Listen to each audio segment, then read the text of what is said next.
Con un breve recorrido histórico de la Facultad de Educación de la Universidad de Antioquia, se dio inicio a la primera mesa del proceso de transformación curricular que actualmente lleva a cabo esta unidad académica. El objetivo de la mesa es evaluar la misión y visión de la facultad a la luz de los avances realizados en la última década en los campos de la formación de profesores, la investigación en educación y pedagogía, de los programas y proyectos de extensión consolidados en este tiempo. Con el conversatorio Principales hitos de la Facultad de Educación a lo largo de su historia, los exdecanos Bernardo Restrepo, Luis Óscar Londoño y Guillermo Londoño participaron de la primera mesa del proceso de transformación curricular. Uno de los grandes hitos de la Facultad de Educación, de acuerdo con Luis Óscar Londoño, es la educación de las comunidades rurales.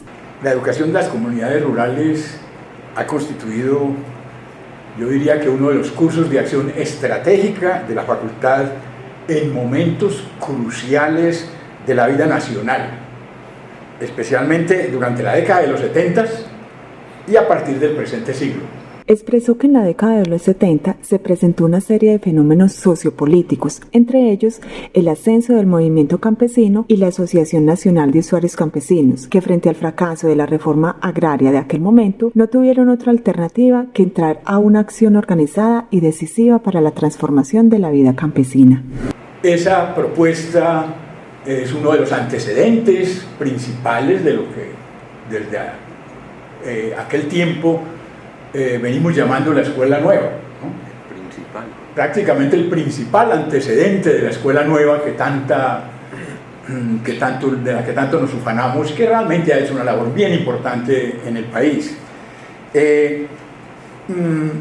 Pero además de eso, la facultad respondió también a esa situación que se presentaba en las comunidades rurales, vinculándose a sectores claves de ese movimiento.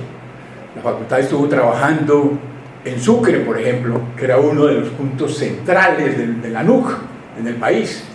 Eso fue en respuesta de la facultad a una situación social y política de aquel momento, con acciones concretas y específicas. De acuerdo con el exdecano Luis Óscar, al final de la década de los 60, en la facultad se inició una búsqueda orientada hacia enfoques alternativos, a lo que él llamaría la avalancha conceptual y política del desarrollismo en educación. Hoy como ayer, ¿no? Es necesario pues una refundamentación y una reconfiguración de la educación y la pedagogía en un contexto en el que el neoliberalismo permea todas las instancias para lograr una despedagogización de la educación en aras al imperio de la competitividad y el mercado. El exdecano Bernardo Restrepo hizo énfasis en la importancia de formar maestros e investigadores. No podemos seguir formando maestros locutores de saberes que otros han investigado.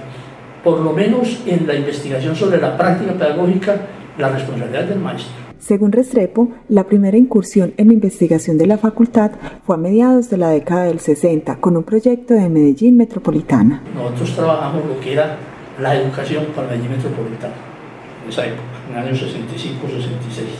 Ahí empezamos. Luego, muy paralelamente, la investigación temática que hizo alusión Luis Óscar en educación de adultos y en la educación de las áreas rurales, precisamente. Empezó ahí también. Luego nos comprometimos en el programa de educación a distancia, que se lo voy a dejar a Guillermo, pero voy a mencionar algo, ¿no? Empezamos la educación a distancia como un programa que era de trabajo de formación, pero también de investigación. El exdecano Guillermo Londoño expresó que uno de los grandes hitos que la facultad ha tenido es la escuela unitaria, porque es una preocupación por la educación rural en Antioquia. Cuando se hizo todo el proyecto de universidad desescolarizada, esta fue otra convocatoria Ministerio de Educación, ICFES en ese momento, y a esa convocatoria respondieron varias universidades del país y la Facultad de Educación, por su propuesta, fue la seleccionada para desarrollar universidad desescolarizada. Comentó que del programa de Universidad Desescolarizada nació la política de gobierno y política de Estado de Belisario Betancur de educación a distancia. Yo con esto quiero simplemente destacar cómo la facultad ha mantenido siempre una alianza muy importante con los entes del Estado y ha incidido muy positivamente en políticas de Estado. Como parte de las actividades desarrolladas en esta primera mesa, se plantearon preguntas como ¿qué es lo nuevo que aparece en el contexto internacional, nacional y local? ¿Qué desafíos tiene en la actualidad la institución y cuáles son las oportunidades que se le presentan a la dependencia y por qué se deben aprovechar? La continuidad de la mesa de proceso de transformación curricular será el trabajo por grupos focales con personal interno y externo de la institución, presentación de una relatoría general del proceso y la validación con profesores y aliados estratégicos de la facultad sobre los resultados de la nueva misión y visión.